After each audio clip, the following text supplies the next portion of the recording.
Les invito a que vayamos a la Biblia, a la palabra de Dios, el libro o carta a los Romanos, allí en el capítulo 10.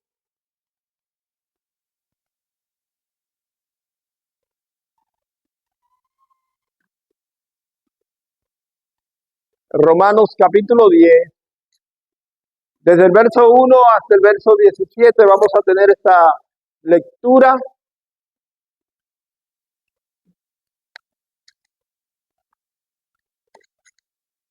Vamos a continuar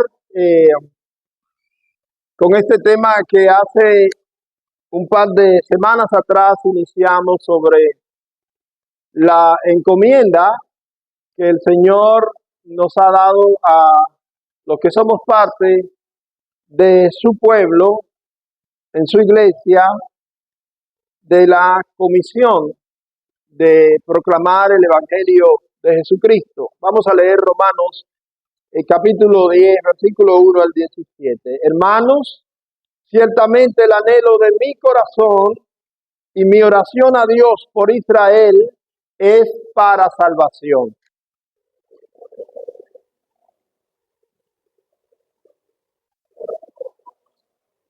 Porque ignorando la justicia de Dios y procurando establecer la suya propia, no se han sujetado a la justicia de Dios.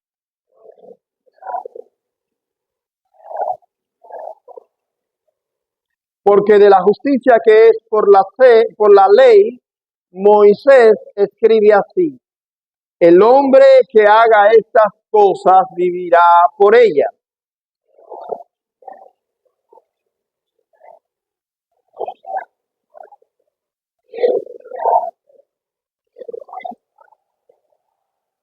¿O quién descenderá al abismo? Esto es para hacer subir a Cristo de entre los muertos.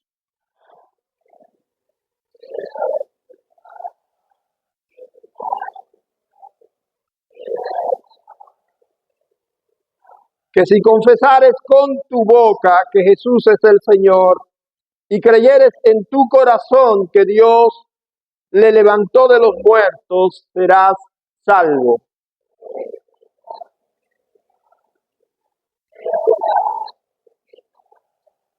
Pues la Escritura dice: todo aquel que en él creyere no será avergonzado.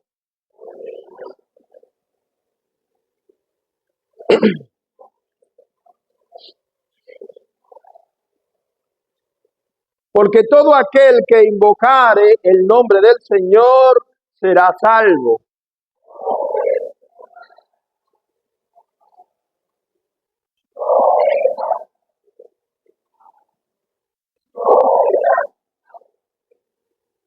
¿Y cómo predicarán si no fueren enviados? Como está escrito: cuán hermosos son los pies de los que anuncian la paz, de los que anuncian buenas nuevas.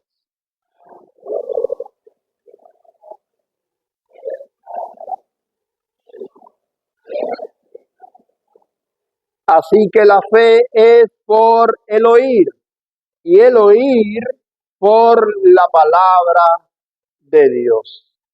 Gracias, mis amados hermanos. Pueden volver a sentarse. Una idea vino a mi mente mientras estaba trabajando en la preparación de esta exposición al leer el pasaje que nosotros acabamos de leer. Cuando llegué al verso 15, dice la palabra de Dios en este verso: cuán hermosos son los pies de los que anuncian la paz, de los que anuncian las buenas nuevas. Y la idea que vino a mi mente fue que en los tiempos modernos nosotros admiramos a aquellos que presentan pies hermosos. De hecho, hay un oficio moderno que se llama pedicurista, ¿verdad? A la que muchos de vosotros asisten para hermosear los pies. En los tiempos en que yo me crié, eran muy famosas, eh, ahora muy famoso la gente que tenía cachazas en los pies. Casi todos los donjuaneros teníamos cachazas en los pies, porque caminábamos descalzo, jugábamos descalzo, corríamos descalzo, y la gente tenía callos y juanetes en los pies. Hoy en día es muy diferente el tiempo, y decir en medio de un conglomerado que hay un juanete, eso levantaría una risa terrible. Y tener un callo en el pie, eso es eso es estar muy atrás.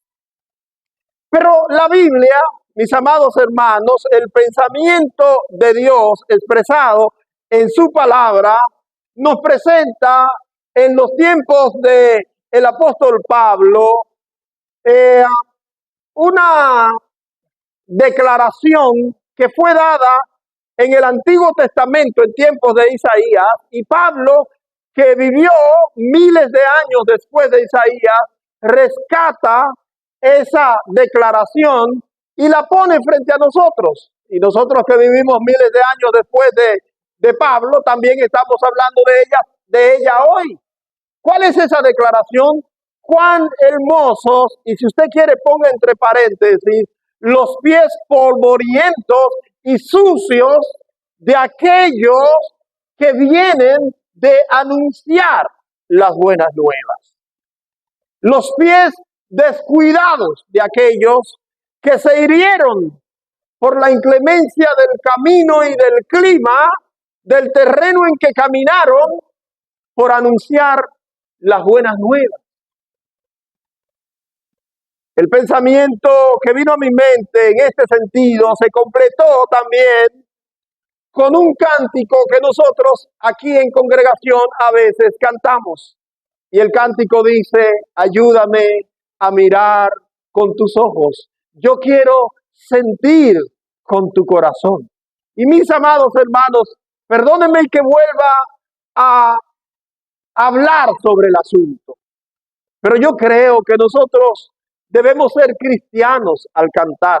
Y cuando digo debemos ser cristianos al cantar, es que si hay algún cántico, por más hermoso, rítmico o melodioso que sea, si no lo canto con honestidad y con verdad, mejor me callo, me siento, no canto, porque no puedo estar mintiendo cuando estoy diciendo que estoy cantando para alabar a Dios. Sentir con el sentimiento con que Dios siente, mirar con la mirada con que Dios mira, no es simplemente tener la intención, es hacerlo de verdad. Entonces, cuando leemos en la Biblia acerca de la hermosura de los pies, Dios no está hablando de unos pies bien arregladitos, bien guayaditos y cuidados. Dios está hablando de unos pies que sufren la consecuencia de caminar el camino por anunciar la verdad del Evangelio. ¿Cuántos de nosotros tienen pies hermosos en ese sentido? Tal vez nuestros pies no pueden caminar más de medio metro porque nos duele, porque son tan sensibles, porque nosotros lo hemos cuidado tanto que somos incapaces de caminar una milla o media milla para anunciar la verdad del Evangelio de Cristo. Es simplemente la idea que llegó a mi mente al momento de presentar o preparar este mensaje. Los dominicanos celebramos en este mes el mes de la patria. En algunos días vamos a celebrar un aniversario más de la gesta de independencia de la nación dominicana. Y yo quiero que nosotros veamos la independencia nacional desde su origen. ¿Cómo nace la independencia de la República Dominicana? ¿Cómo se gestó en los corazones de aquellos que se sacrificaron para darnos una nación libre? ¿Qué los motivó a ellos? Bueno, Antes de que se proclamara la independencia en el 1844, nació en el 1838 la Sociedad Secreta La Trinitaria, fundada por Juan Pablo Duarte y 8 más de sus amigos. Y desde ese momento nosotros vamos a ver que lo que hizo nacer a una nación libre en la República Dominicana fue un corazón que fue guiado por un pensamiento cristiano y bíblico. De hecho, el mismo nombre de los trinitarios tiene una razón de ser inspirado en la Trinidad divina.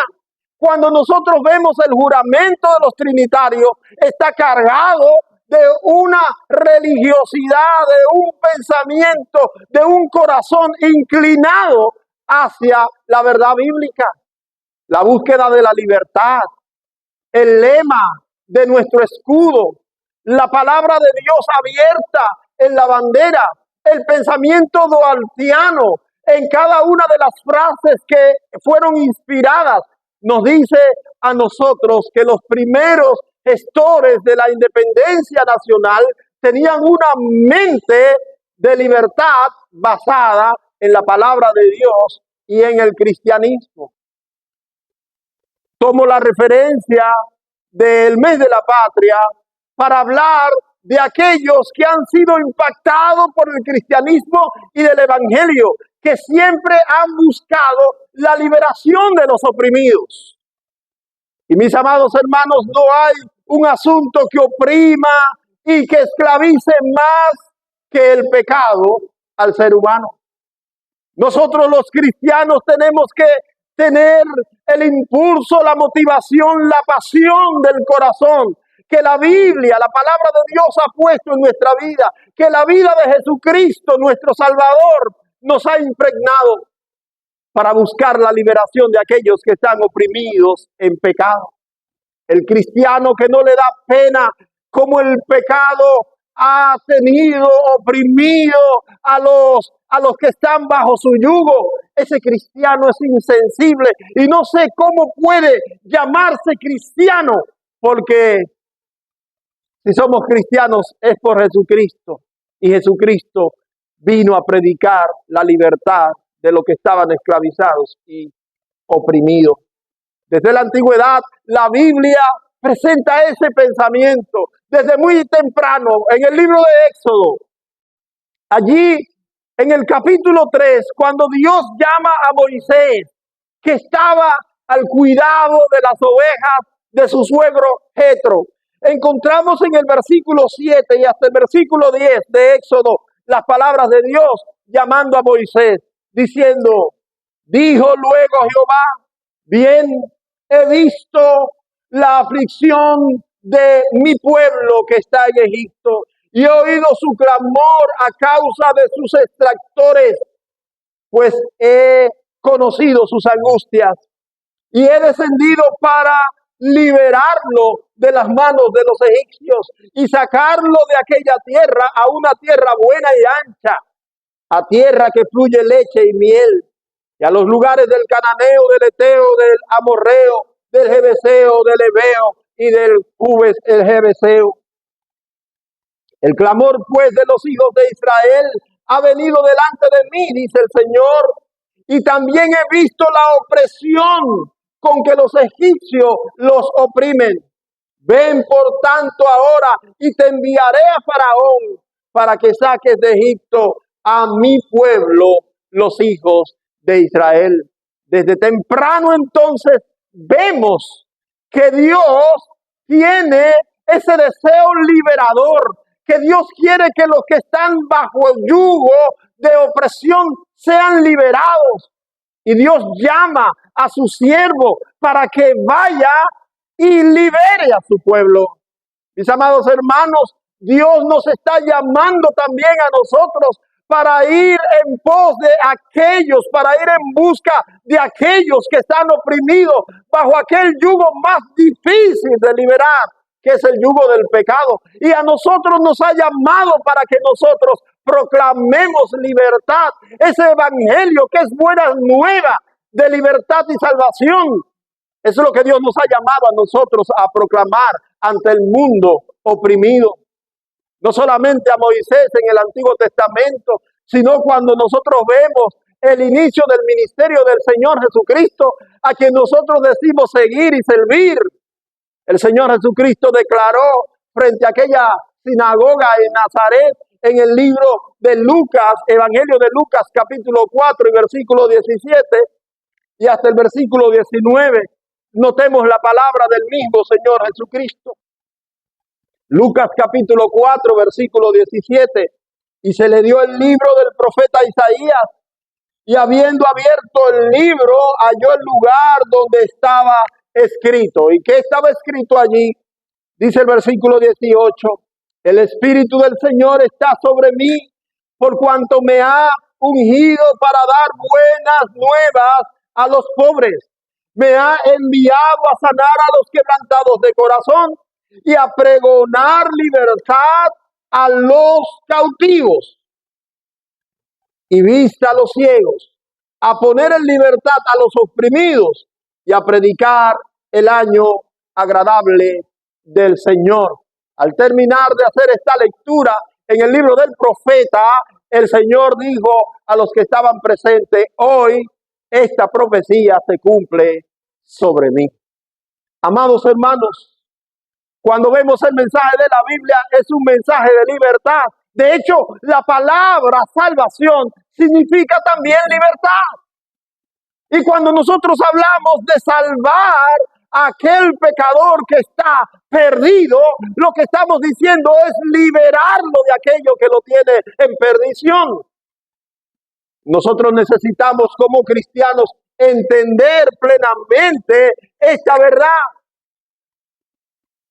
Y lo que vamos a pregonar sobre el Evangelio de Jesucristo incluye un mensaje libertador.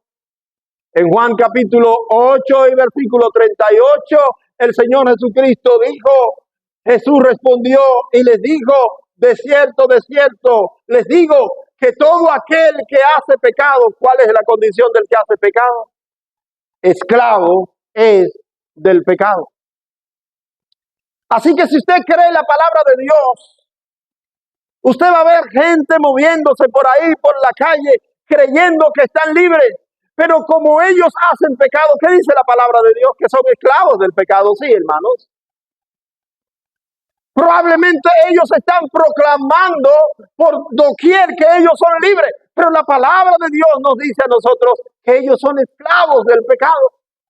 ¿Cuál es la manera de que sean verdaderamente libres? Más adelante el versículo 36 dice el Señor Jesucristo: así que si el Hijo los liberta, ellos serán verdaderamente libres.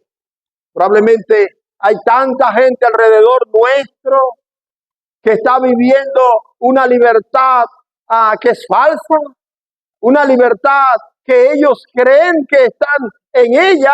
Sin embargo, el Señor Jesucristo dice que la verdadera manera de ser libre del ser humano es cuando el Hijo de Dios lo liberta. Amados hermanos, el tema de Romanos capítulo 10 es la salvación. Como hemos leído en el pasaje varias veces, este término se presenta ante nosotros, la salvación. De hecho, desde el mismo versículo 1, cuando leemos, encontramos la palabra salvación. Dice el versículo 1, hermanos, ciertamente el anhelo de mi corazón y mi oración a Dios por Israel, ¿cuál es? Que se acabe la guerra con los palestinos, que esa nación viva en paz. No, el apóstol Pablo dice que el anhelo de su corazón y la oración por ellos es la salvación, para salvación. Es que el tema de la salvación debe ser el tema de que esté en la boca, en el corazón, en la mente de todo cristiano. Porque no hay una misión más importante para los cristianos que proclamar salvación para aquellos que están perdidos. es que la salvación es el deseo de Dios para todos.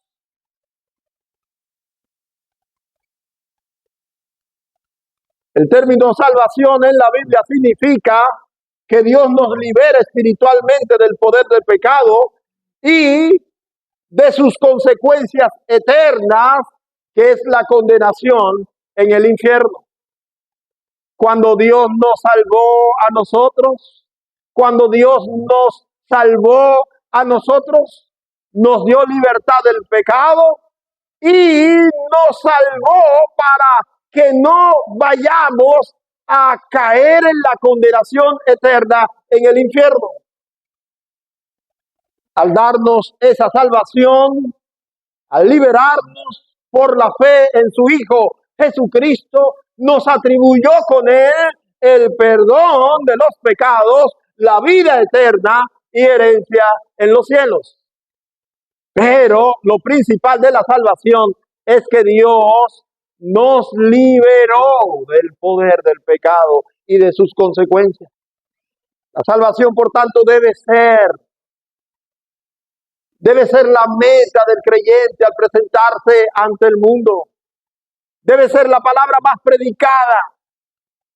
Sobre todo al entender que Dios quiere que la gente sea salvo. Eso entendió el apóstol Pablo cuando escribió a Timoteo en su primera carta y el capítulo 2. Notemos cómo el apóstol escribe a Timoteo en los versículos 3 y 4, hablando acerca del deseo interno de Dios. Dice la Biblia en 1 Timoteo capítulo 2, versículos 3 y 4, porque esto es bueno y agradable delante de Dios, nuestro Salvador. ¿Y qué dice el versículo 4? El cual quiere. ¿Quién quiere? Dios, nuestro Salvador. ¿Qué quiere Dios, nuestro Salvador? Que todos los hombres sean salvos y vengan al conocimiento de la verdad. Mis amados hermanos, yo no sé si usted lee su Biblia. Yo quiero creer que usted la lee. Y que al leerla, usted no solamente haga un ejercicio de hacer un hábito simple de lectura, sino que usted se tome su tiempo para entender lo que lee. Ayer hablaba con un hermano y me citaba precisamente el pasaje de Hechos capítulo 8, cuando iba aquel funcionario de la reina de los etíopes caminar en su rumbo y se acercó un cristiano. Y la pregunta que le hizo es, ¿entiendes lo que lees? Yo creo que esa pregunta debemos hacernos nosotros cada día. Cada vez que nosotros, bueno, porque yo asumo que los cristianos de esta iglesia todos los días agarran la Biblia y la leen. Yo asumo eso. Porque eso es lo que enseñamos aquí. Enseñamos aquí que por lo menos usted debe, una vez al día, por lo menos, debe agarrar la Biblia y leerla. Que debe haber tiempo para leer la Biblia. Que por más de los afanes que usted tenga en el día a día, debe haber una prioridad para el cristiano de esta iglesia. El cristiano de la Iglesia Bíblica Cristiana Consuelo debe poner en su lista de prioridad el leer la Biblia cada día. Y yo asumo que los cristianos que son parte de esta iglesia leen la Biblia cada día. Ahora, al leerla, no solamente como un hábito religioso, sino que hay que entender lo que leemos.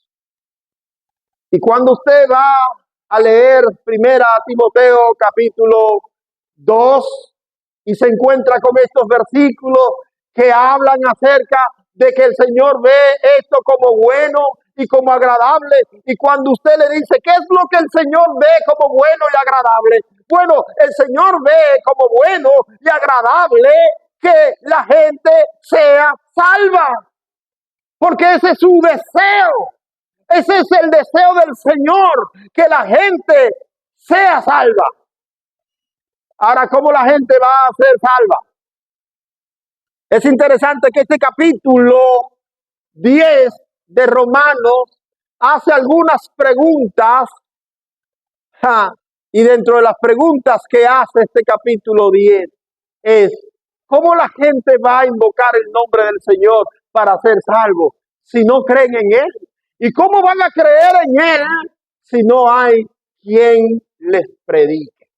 Y ahí está la responsabilidad nuestra en cuanto a la encomienda que Dios nos da. ¿Recuerdan las dos predicaciones anteriores, de los domingos anteriores?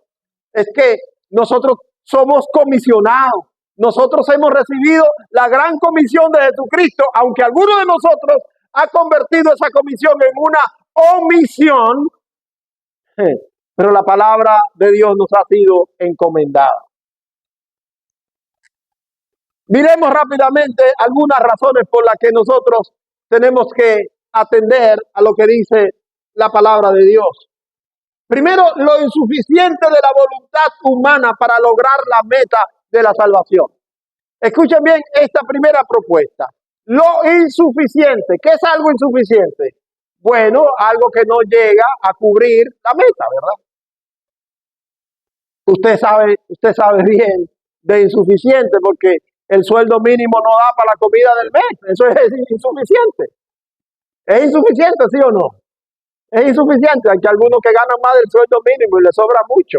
A propósito de lo que les sobra mucho, traigan mucho para el banco de alimentos, porque hay gente que le hace falta.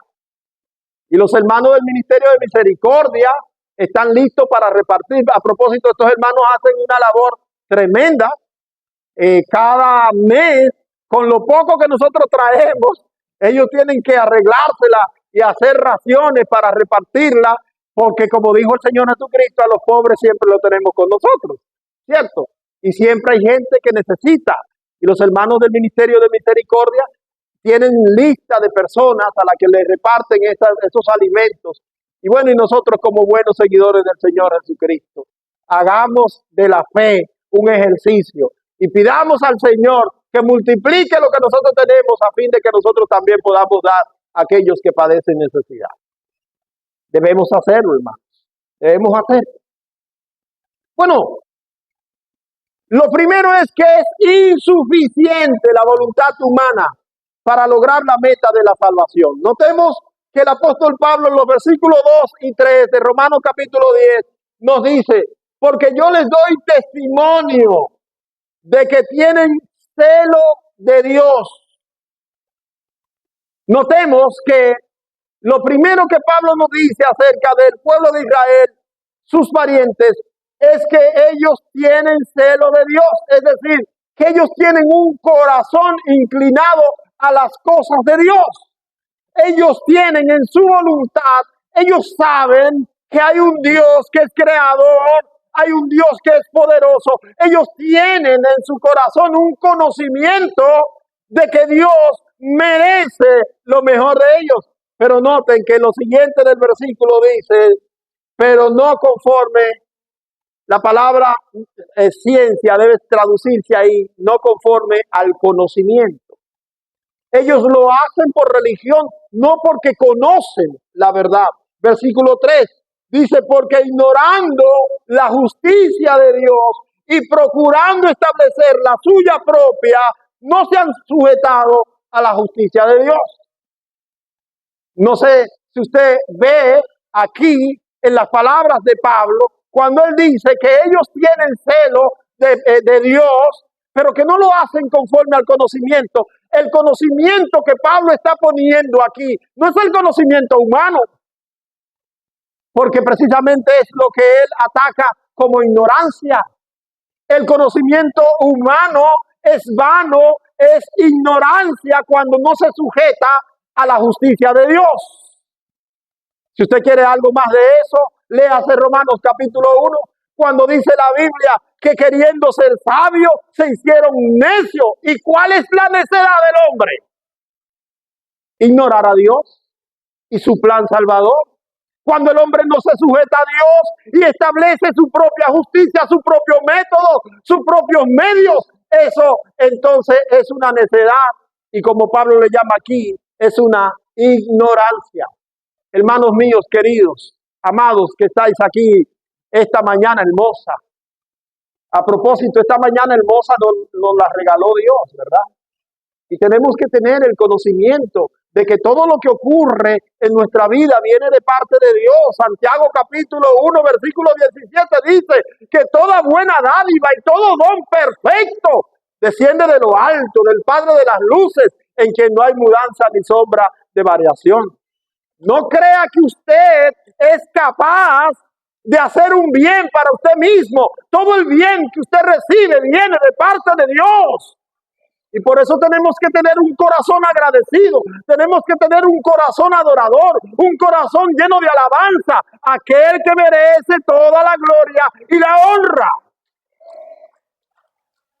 Romanos capítulo 11 y versículo 36 dice, porque por Él, de Él y para Él son todas las cosas. A Él sea la gloria por los siglos de los siglos.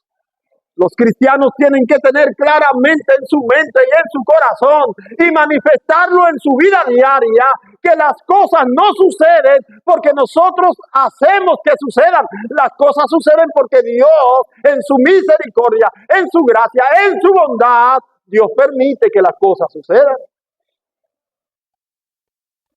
Es una ignorancia creernos que podemos hacer cosas sin Dios.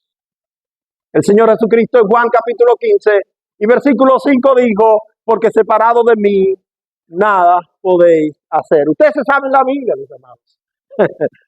Ustedes se la saben. Lo que nos hace falta entonces es ponerla en práctica. Es vivir el día a día siendo guiado por la palabra de Dios.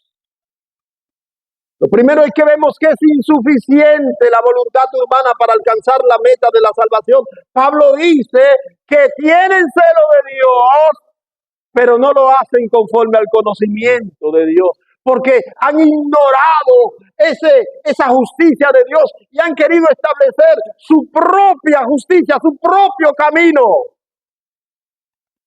Recuerden que cuando Efesios capítulo 2 habla de la salvación por gracia, a continuación nos dice, no por obra, para que nadie se gloríe. Ahora el apóstol Pablo también cuando escribe a los Corintios en el capítulo 1, en su primera carta, versículo 21, dice, pues ya que en la sabiduría de Dios el mundo no conoció a Dios mediante la sabiduría. ¿Qué le agradó a Dios? Salvar a los creyentes por la locura de la predicación. Y comienza una interrogante, ¿dónde está el sabio? ¿Dónde está el diputador de este mundo? ¿Dónde está la gente de ciencia? ¿Dónde está la gente que sabe? A propósito, mis hermanos, yo veo un afán hoy más que nunca desmedido por adquirir conocimiento. Yo no estoy en contra de eso, solo que cuando usted esté buscando el conocimiento, no pierda la humildad, no pierda la humildad de saber que su conocimiento no lo hace más cerca de Dios, sino que usted tiene que poner ese conocimiento a servicio de Dios. Es bueno que usted haga su maestría, es bueno que usted haga su doctorado, es bueno que usted haga su PhD, es bueno que usted haga su no sé qué otra cosa usted puede hacer, pero todo lo que usted haga, hágalo al servicio de Dios. El pensamiento cristiano en boca de Juan el Bautista es necesario que yo mengue, pero que él crezca. Pero hay gente que está buscando crecer tanto que dejan a Cristo aquí abajo. Y eso es ignorancia y eso es necedad según el mensaje de la Biblia. Hay que hacer todos los estudios que podamos hacer, pero no perdamos de vista que el grande, el soberano, el Señor, el dueño es nuestro Dios. Que a Él debe ser toda la gloria. La segunda cosa, mis amados hermanos, hay un plan de parte de Dios para salvar. Es verdad que somos insuficientes, pero Dios tiene un plan. No ignoremos el plan que Dios tiene para salvar. Y en ese mismo versículo 21 de 1 Corintios capítulo 1, encontramos la segunda parte, dice, agradó a Dios salvar a los creyentes por la locura de la predicación. Y es interesante cómo la Reina Valera va a presentarnos, la versión Reina Valera, va a presentarnos con palabras tan llanas y que parecen, a veces pueden parecer como ofensivas, pero es la manera de presentarnos una verdad tan clara. Bueno, es que Dios decidió, Dios le agradó salvar a los creyentes, noten la palabra que usa, por la locura de la predicación. Bueno, y Pablo lo está poniendo en el contexto de que los judíos son seguidores de las señales, de los potentos, de lo extraordinario, de lo sobrenatural. Y por el otro lado estaban los griegos, que eran académicos, que eran personas pensantes, que eran intelectuales y pedían, bueno, lo que queremos es la sabiduría. Hermanos, permítanme presentar un cuadro en el que estamos viviendo hoy día, de extremos a extremos. Por un lado, tenemos a la gente de ciencia que, como dije antes, está buscando sabiduría. Nunca como antes ha habido universidades. Nunca como en este tiempo, ¿verdad? Hay tantas universidades. Y usted va a las universidades y todas están llenas. Todas están llenas. Cuando yo estudiaba, la meta era estudiar y llegar a un nivel en la que yo pudiera producir y ponerme a trabajar. Ahora la gente vive para estudiar y termina una carrera y comienza otra. No es raro usted encontrar a una persona que tiene 2 y 3 y 4 carreras. Digo yo, ¿y para qué le sirve? Perdónenme los que tienen 3 y 4. Perdónenme, sigan estudiando. Pueden ser unas 5 también, 6 o 7, no importa. Estudie todo lo que usted quiera mientras usted se mantenga equilibrado en entender que lo que usted hace debe hacerlo para Dios. Yo no tengo nada en contra del que estudia. La Biblia lo que dice es que todo lo que hagamos, sea de palabra o de hecho, hagámoslo todo para la gloria de Dios. Si usted lo hace para la gloria de Dios, estudie todo lo que usted quiera. Sí, porque me imagino que usted ha tomado la carrera de estudio para compartir con los compañeros el Evangelio de Cristo, para hacer un grupo de discipulados, para decirle a los perdidos que estudian por usted, con usted, que ellos están perdidos, que ellos necesitan la vida eterna, la salvación que da Cristo. Pero por el otro lado, tenemos entonces a los cristianos que están más pendientes de las señales, como los judíos, al mostrar el poder de Dios a través de los milagros. Ahora, ¿saben lo que dice Pablo en medio de todo este contexto? Pablo está diciendo que los judíos por un lado están pidiendo señales y los griegos están buscando la sabiduría, pero a Dios le agradó salvar por la locura de la predicación. Mis amados hermanos, yo no quiero decirle otra cosa más que a lo que Dios le interesa de nosotros es que proclamemos la verdad del Evangelio de Jesucristo. Eso es lo que Dios le interesa. Estaba hablando con alguien y en la conversación me refirió a otra persona y dijo, es que en esa iglesia son muy fríos, hablando de nosotros, somos muy fríos. Y es verdad, yo sé que somos fríos. Yo sé que somos fríos porque en el contexto de que hablan de la frialdad de nosotros, en el contexto de lo caliente que son otras iglesias. Lo caliente pidiendo milagros, lo que hicieron la muchacha aquí, ¿verdad? Cuando estaban aquí, rompan el techo. Quieren que nosotros rompamos el techo. Pero no se trata de romper el techo, se trata de ensuciarse los pies yendo por ahí a predicar a Cristo. Eso es lo que Dios quiere que nosotros hagamos, que obedezcamos lo que dice la palabra del Señor. Las cosas que sucedieron y que están escritas es para enseñarnos algo y nosotros tenemos que aprender eso. Pero al aprenderlo no podemos quedarnos de brazos cruzados diciendo ya lo aprendimos, ya lo tenemos, ya estamos bien. No, es que ya lo aprendimos, ya lo tenemos. Ahora, manos a la obra. Manos a la obra. Hermanos míos, yo no me voy a cansar de proclamar esta verdad. Es verdad que a veces me siento frustrado, me siento cansado. Es verdad que como humano a veces quiero tirar la toalla, pero el Señor me dice que yo soy portador de su palabra y que su palabra debe ser predicada tal como Él la tiene en la Escritura.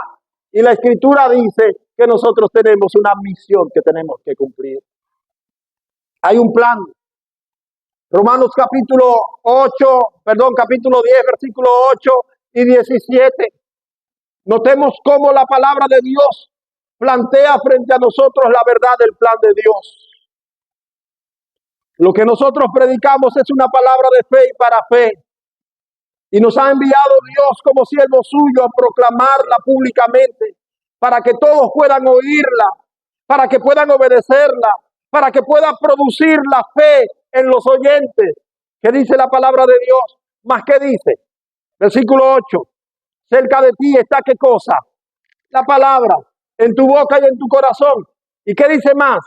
Esta es la palabra de fe que predicamos, versículo 17. Así que la fe es por el oír y el oír por la palabra de Dios. Me maravilla en la Escritura la preponderancia, la importancia que el Espíritu Santo da a la palabra escrita de Dios. Aunque los seres humanos menospreciemos la palabra escrita de Dios, pero la misma Biblia, el Espíritu Santo que la inspiró, el que nos ilumina para entenderla, nos hace ver la preponderancia que tiene la palabra de Dios en el plan salvífico de Dios. Cómo los seres humanos quieren hacer las cosas al margen de la palabra de Dios. Sin embargo, la Biblia misma, ¿saben cómo la Biblia se describe?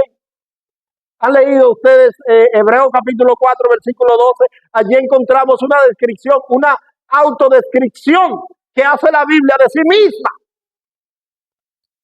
Se autodescribe la Biblia y dice, porque la palabra de Dios es viva. ¿Y qué más? Y eficaz. ¿Y qué más? Y más cortante que toda espada de dos filos. ¿Y qué más? Y penetra hasta partir. Miren, la palabra de Dios se describe a sí mismo como lo más poderoso que hay en este mundo. Hay cristianos que creen que lo más poderoso que hay en este mundo es el Espíritu Santo. Y perdónenme, yo no voy a blasfemar. Pero ¿saben qué es lo que usa el Espíritu Santo con poder? La palabra de Dios. La palabra de Dios. Si la palabra de Dios no está presente, el Espíritu no hace nada. Voy a repetir eso otra vez. Voy a repetir eso porque yo sé que ustedes son espirituales y son defensores del Espíritu Santo, igual que yo lo soy. Pero si la palabra de Dios no está presente, el Espíritu Santo no hace nada. Porque lo que el Espíritu Santo usa con poder es la palabra de Dios. Mis amados hermanos, ¿en qué consiste el plan de Dios para la salvación del hombre? En que éste debe poner la fe de todo corazón en la persona de Jesucristo y en la suficiencia de su obra redentora. Bueno, yo sé que algunos que se quedaron pensando, y mientras yo leí este párrafo, dije, ¿será que yo ofendí a alguien cuando dije lo que acabo de decir? Y es mi responsabilidad no dejar a la gente con la duda de lo que yo dije. Es necesario que lo lleve a la palabra de Dios, ¿verdad? Lo que yo dije es que el Espíritu Santo usa la palabra de Dios para ocasionar el poder, para actuar con poder. Y eso está en Efesios capítulo 1 y versículo 13 y versículo 14. La Biblia dice allí que ustedes también, habiendo oído la palabra de verdad, el evangelio de vuestra salvación, fuiste. Miren, fíjense que primero es habiendo oído y luego es que viene la acción del Espíritu Santo. Fuiste sellado con el Espíritu Santo de la promesa, que es las arras de vuestra herencia. Es que es la palabra de Dios la base. Cuando la Biblia ve al pueblo de Dios, le dice, ustedes son mi pueblo y ustedes han sido fundamentados en que en la doctrina de los profetas y de los apóstoles. ¿Y qué es eso? La palabra de Dios, amados. Somos iglesia no porque el Espíritu Santo quiere que seamos iglesia. Somos iglesia porque Cristo dijo que si ustedes permanecen en mi verdad y mi palabra permanece en ustedes, entonces serán verdaderamente mis discípulos. Eso lo dice la palabra de Dios, no lo dice el pastor Leo. Ahora vuelvo sobre el tema porque necesitaba aclarar eso, ¿verdad? Ahora, ¿qué dicen los versículos 9 y 10? Versículos 9 y 10 dice que si confesares con tu boca que Jesús es el Señor y creyeres en tu corazón que Dios le levantó de los muertos, serás salvo. Porque con el corazón se cree para justicia, pero con la boca se confiesa para salvación. Ahora, mis hermanos, la motivación que dirige el hacer de un cristiano. Volvamos al versículo 1 del capítulo 10. Notemos a Pablo poniendo frente a nosotros una declaración que tiene que ver con su intimidad, lo interno de él. Dice, hermanos, ciertamente el anhelo ¿de qué dice el apóstol Pablo? De mi corazón. Él dice, el anhelo de mi corazón. Y luego dice, y mi oración. A propósito, cuando nosotros vayamos a orar en la mañana, en la tarde, en la noche, el horario que nosotros tomemos para orar, debemos entender que debemos comenzar a orar desde el corazón. Desde el corazón. Si usted no tiene una motivación interna para hacerlo, usted lo va a hacer como un acto religioso. Hay gente que ora 3 veces al día porque le enseñaron que hay que orar 3 veces al día, pero no hay una motivación interna. El apóstol Pablo dice, el anhelo de mi corazón. Y nosotros tenemos que practicar eso, las motivaciones.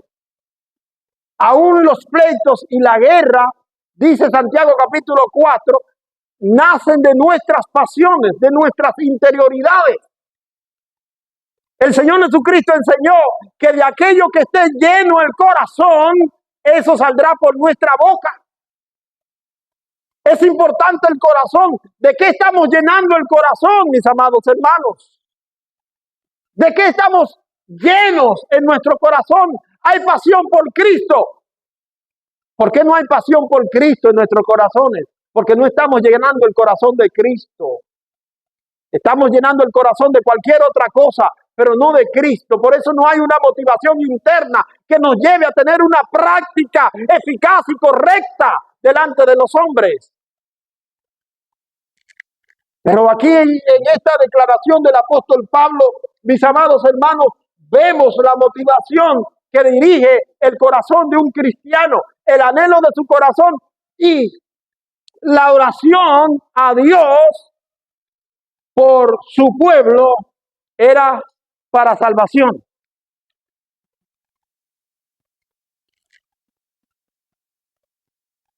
Perdonen que yo mencione siempre experiencias diarias, como si fueran anécdotas que estoy mencionando, pero cosas que veo. Estaba conversando con una hermana también, cuyo hijo está en este vicio de las drogas. Y la hermana estaba tan contenta porque su hijo está en un lugar de rehabilitación y está presentando cambios significativos. Yo me alegré con la hermana, yo vi la fotografía, ella está aquí y ella sabe de quién se trata. Vi la fotografía y el cambio físico expresado en este muchacho es notable.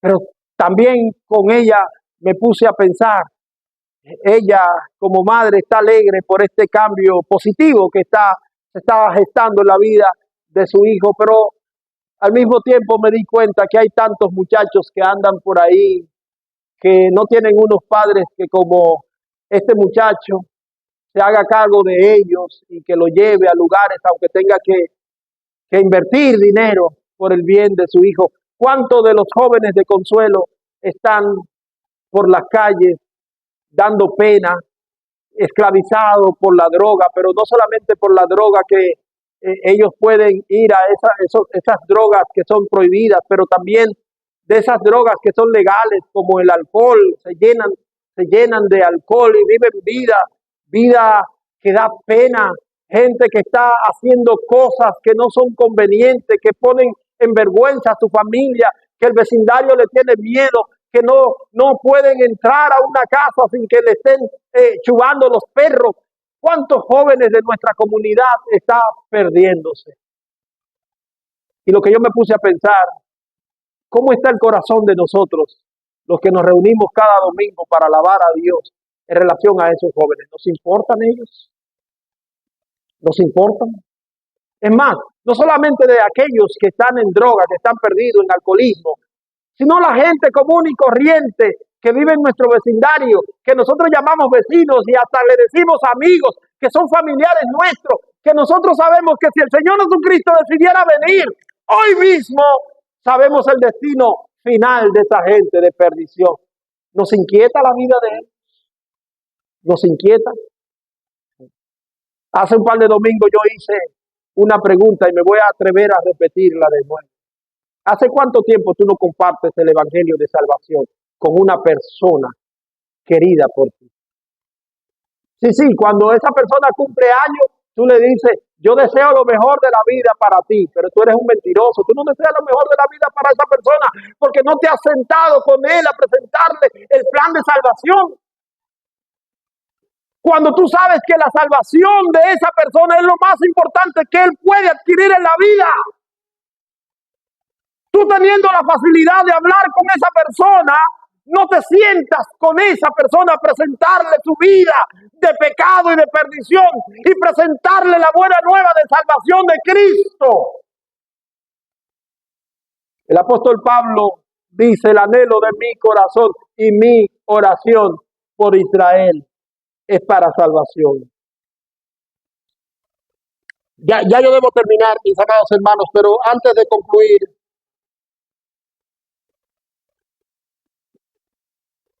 concluir, yo quiero dejar frente a ustedes el testimonio de la iglesia en Tesalónica.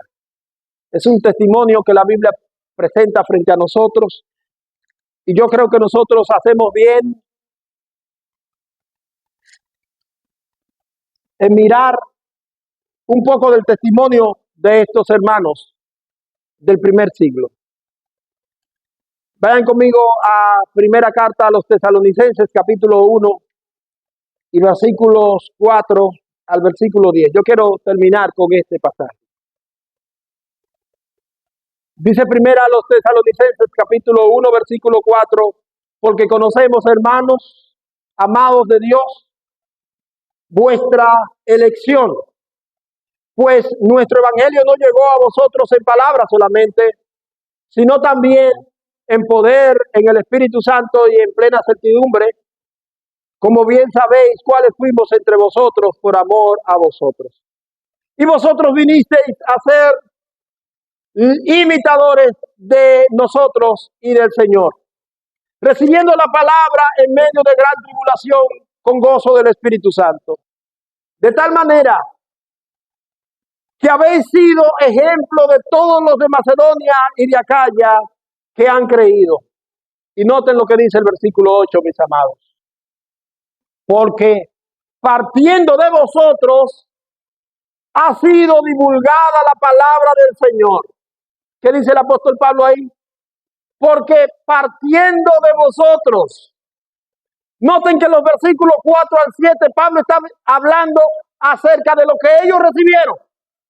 Ellos recibieron la gracia del Señor en el evangelio de salvación. Pero ellos vinieron a ser ejemplo de todos los de la región. ¿En qué consistía el ejemplo, el testimonio de estos hermanos? En que partiendo de ellos, versículo 8, ha sido divulgada la palabra del Señor, no solamente en Macedonia y Acaya, sino que también en todo lugar vuestra fe en Dios se ha extendido. Ay, mis amados hermanos, ¿cuál sería el sueño de todo buen cristiano de esta iglesia? que partiendo de nosotros, en toda la región, la palabra del Señor sea divulgada y que compartamos la fe en todo lugar. En el mes de abril pasado, nosotros tuvimos una asamblea como iglesia y dentro de los puntos que planteamos en esa asamblea fue presentar un plan evangelístico y misionero. ¿Lo recuerdan, amados? Los que estuvieron aquí. Dentro de esas metas presentadas, hablamos de visitar las escuelas de Consuelo para predicar el evangelio. De presentarle la salvación a aquellos que están perdidos en las drogas y el alcoholismo. De ir por los parques, por las paradas de motoconcho, no a regar un tratadito, a presentar el plan de salvación. Dentro del programa presentamos 6 pueblos que íbamos a visitar con el propósito de explorar, de predicar, de plantar y de hacer crecer la palabra del Señor. ¿Lo recuerdan? Angelina, Ramón Santana, Atomayor, Sabana de la Mar, El Valle y Miche. Va a ser un año. Ya va a ser un año. ¿Qué hemos hecho? Hemos perdido el tiempo. Algunos hermanos que debo reconocer han hecho esfuerzo. De hecho, algunos de ellos están teniendo el fruto.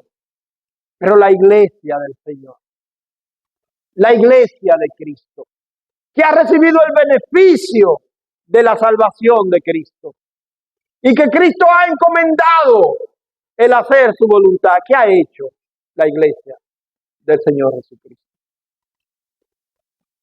Bueno, yo le invito a orar ahora, a cerrar sus ojos. Hay respuesta que yo no puedo dar por usted. Usted conoce la respuesta mejor que yo.